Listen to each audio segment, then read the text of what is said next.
My sisters and brothers, when calamity strikes, the very first thing a believer must remind themselves of is that nothing happens outside the will and knowledge of Allah. This is not just a concept to memorize. It is a reality that needs to settle deep in the heart. Allah tells us in the Qur'an that every leaf that falls and every hardship that touches us is already written in the book before it comes into existence. This means the event you are facing right now was already known, planned, and permitted by the one who loves you more than your own soul. When we recognize that, our panic begins to settle, and our hearts can start to accept the situation without feeling abandoned. Many people, when faced with sudden trials, immediately ask, "Why me?" But a believer's first thought should be, "Oh, my Lord has chosen this moment for me, and He knows what I do not know." Accepting Allah's decree is not about denying the pain you feel. It is about anchoring yourself in the truth that there is wisdom in everything He allows to happen. Even if the wisdom is hidden from your sight right now, it is there, shaping your soul, protecting you from something worse, or preparing you for something greater. When you understand Qadr, you stop chasing endless what-ifs in your mind. You don't torment yourself thinking, "If only I had done this differently, maybe it wouldn't have happened." The Prophet Muhammad sallallahu alaihi wasallam taught us that these thoughts open the door to shaitan. Instead, a believer says, "Aqdar Allahu wa ma shaa fa'ala." Allah has decreed and He does what He wills. These words don't erase the hardship, but they place your heart in a position of surrender, which is where true strength is found. Think about it. If you are certain that Allah is in control, then you also know He is the most merciful, the most wise, and the most just. How could His plan for you be without reason? Sometimes calamity is a shield from a greater harm you cannot see. Sometimes it is a means of wiping away sins that would have weighed heavily against you on the day of judgment. And sometimes it is a call to bring you closer to Him, to wake you from spiritual negligence, and to make you taste the sweetness of reliance on Him. When calamity hits, the natural human reaction is often to break down, to cry, to feel overwhelmed. Islam does not forbid tears or the expression of sorrow. Our beloved Prophet sallallahu alaihi wasallam himself wept in moments of loss. But what it does forbid is losing control of the tongue and the limbs in a way that shows dissatisfaction with Allah's will. Patience or sabr in such moments is not just about sitting silently. It is about actively holding back from actions and words that would harm your faith. It is about keeping the heart connected to Allah, even when it feels like the world is falling apart around you. Patience is a choice we make over and over again during hardship. It begins the moment the trial arrives in that first reaction. The Prophet sallallahu alaihi wasallam said that true patience is shown at the first strike of calamity. This is the moment where your heart either turns in trust toward Allah or sinks into despair. And if you can master that first moment by reminding yourself of Allah's mercy, by controlling your tongue from uttering complaints against Him, you set the tone for how you will endure the rest of the trial. Patience doesn't mean you don't take action to fix your situation. It doesn't mean you suppress your feelings and pretend everything is fine. It means you endure with dignity, holding firmly to your faith, while doing what you can within halal means to seek relief. The patience of a believer is an active patience, making dua, seeking counsel, continuing to fulfill obligations, and resisting the urge to give in to hopelessness. It is not passive suffering. It is a strength that comes from knowing your Rabb sees you, hears you, and will reward you for every second you endure without turning away from Him. When you practice patience, you protect your heart from the whispers of shaitan that try to convince you that Allah has abandoned you. Shaitan wants you to lash out, to despair, to give up prayer, to think nothing will change. Patience is your shield against that darkness. It's a reminder to yourself that this moment is temporary, but the reward for patience is eternal. Allah promises in the Qur'an that He is with those who are patient. And when Allah is with you, even the heaviest burdens can be carried. In the midst of calamity, one of the most powerful lifelines you have is turning to Allah in dua and seeking His forgiveness. Trials are not just meant to test our patience. They are also opportunities for us to reconnect with our Creator in ways we might have neglected during times of ease. Dunya is not simply a ritual. It is the direct, unfiltered conversation between you and the Lord of the worlds. It is where you pour out your fears, your confusion, your hopes and your pain, knowing that He is listening more attentively than anyone else ever could. When you make dua during hardship, you are acknowledging two truths: that you are in need, and that only Allah can truly help you. It is a moment of humility that pulls you away from relying solely on people and circumstances and brings you back to the source of all relief. Even if the situation seems impossible to resolve from your perspective, the doors of Allah's mercy and power are never closed. The same Lord who split the sea for Musa alayhi salam, who cooled the fire for Ibrahim alayhi salam, can create an opening for you from where you never imagined. Alongside dua, Istighfar, the act of seeking Allah's forgiveness, has a unique way of clearing the path for blessings to enter your life. Sometimes our trials are a means of cleansing us from sins we have accumulated knowingly or unknowingly.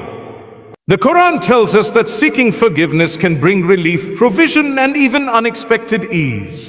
Every astaghfirullah you sincerely utter is like a key unlocking a door to peace in this life and the next. And even if your hardship is not a direct result of your mistakes, turning back to Allah in repentance will always elevate your state before Him.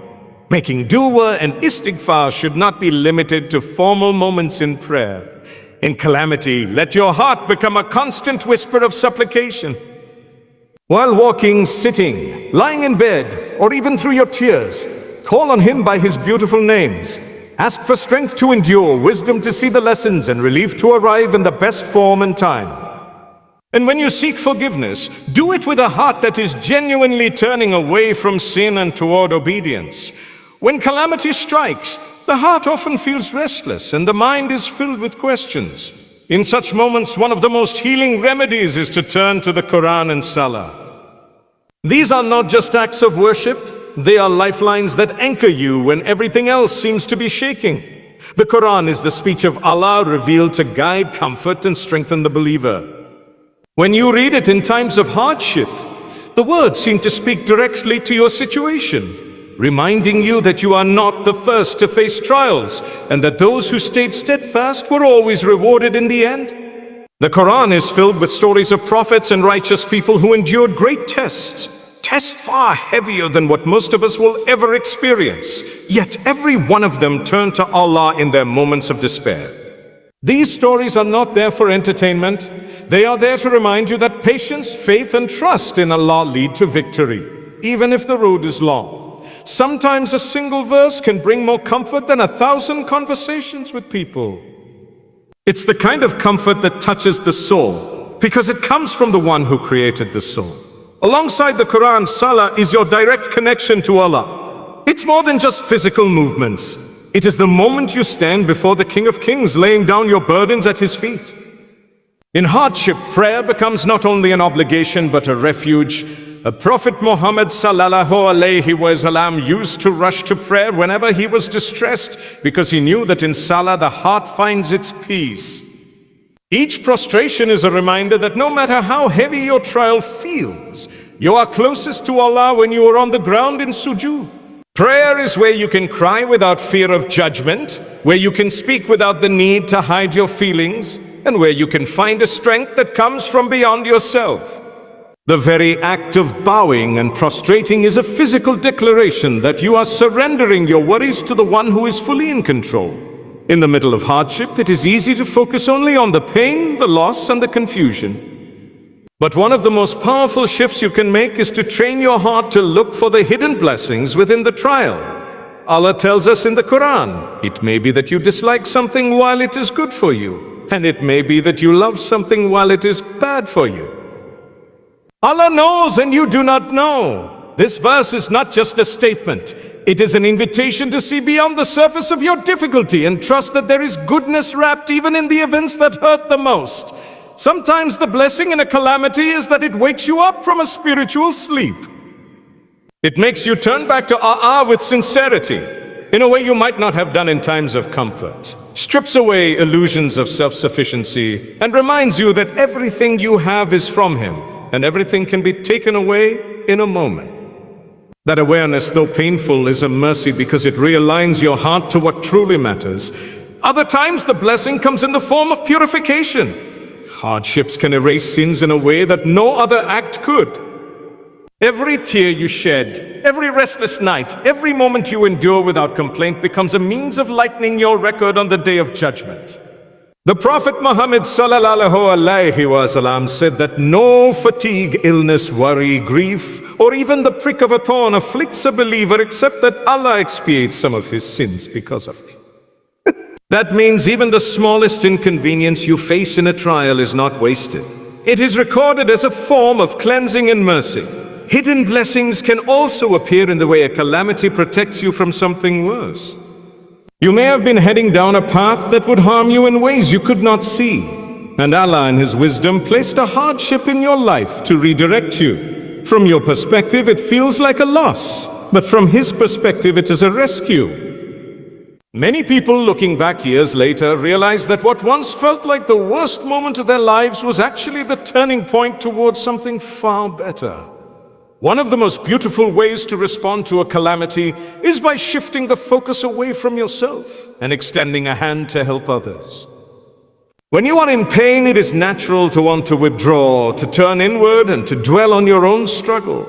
But Islam teaches us that serving others, even in our moments of difficulty, is not only an act of worship, it is also a source of healing for the heart.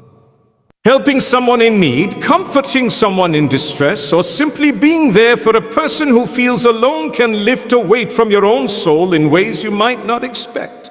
When you reach out to others during your trial, you begin to see that hardship is not something you face alone. Every person you meet is carrying their own unseen battles. Sometimes the very people you help are struggling in ways far greater than your own situation, and recognizing this can put your pain into perspective. Acts of kindness, no matter how small, have a way of multiplying comfort, not just for the one receiving help, but for the one giving it. Serving others also opens the door for Allah's help to reach you. The Prophet Muhammad sallallahu alaihi wasallam said that Allah will continue to aid His servant as long as the servant is aiding his brother. That means every time you ease someone else's difficulty, you are essentially calling upon Allah's mercy to ease your own. Whether it's sharing a meal, offering a listening ear, or helping someone solve a problem, these moments of service are investments in both your dunya and akhirah. There is also a hidden strength in this approach. It pulls you away from being consumed by your own pain. When you are actively engaged in doing good for others, your mind is less occupied with what you have lost and more focused on what you can give. It changes the atmosphere in your heart from one of helplessness to one of purpose. And that sense of purpose can be a powerful source of resilience.